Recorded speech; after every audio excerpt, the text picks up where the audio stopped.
Radio paves the way. Many of the developments needed for television began with radio.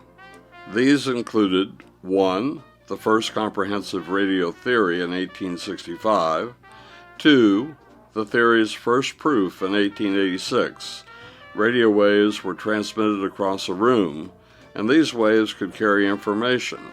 Hence, they were called carrier waves. 3. Improved detectors. They separate the information from the carrier wave. Crystals were key to such early devices. 4. The vacuum tube, invented by Dr. Lee DeForest. 5. Amplitude modulation, or AM. The information of a radio program increases and decreases a carrier wave's height.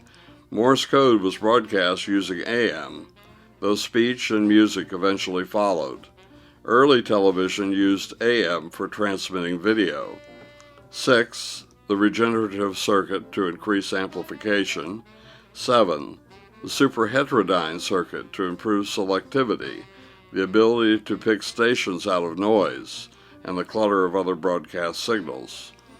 Eventually, on November 20, 1920, KDKA Pittsburgh made the first U.S. commercial radio broadcast.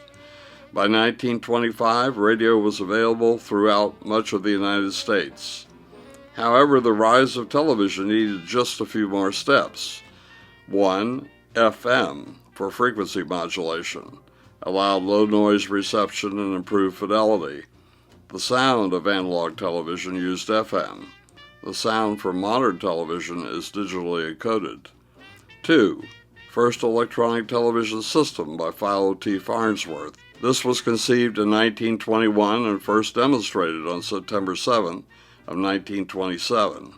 3. Television promotion by David Sarnoff and the inventions of his employee, Vladimir K. Zworykin, whose best creation was the Ocanscope tube. 4.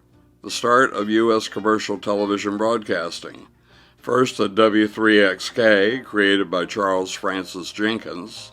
This was a mechanical system and used a spinning disc on the camera and one of the receiver. W3XK began broadcasting on July 2, 1928. However, the first commercial all-electronic television did not occur until July 1, 1941. Yet, it was necessary that radio be developed first, and some of the early stations could be received in North Florida if you had enough money and were willing to set up an antenna.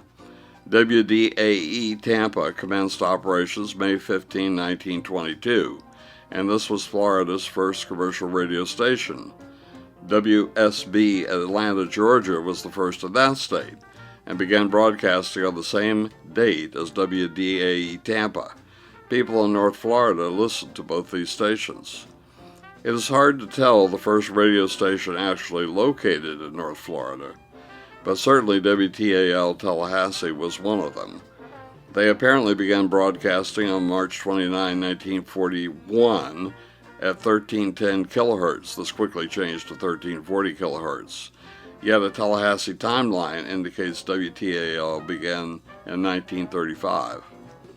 WTAL, still broadcasting today at 1450 kilohertz, is the station where Bill Ragsdale, my dad, later known as Willie the Weatherman, worked in the early 1950s, and it seems to be a nexus for the development of television in North Florida. This was because it brought together some important people needed to create North Florida's first television station.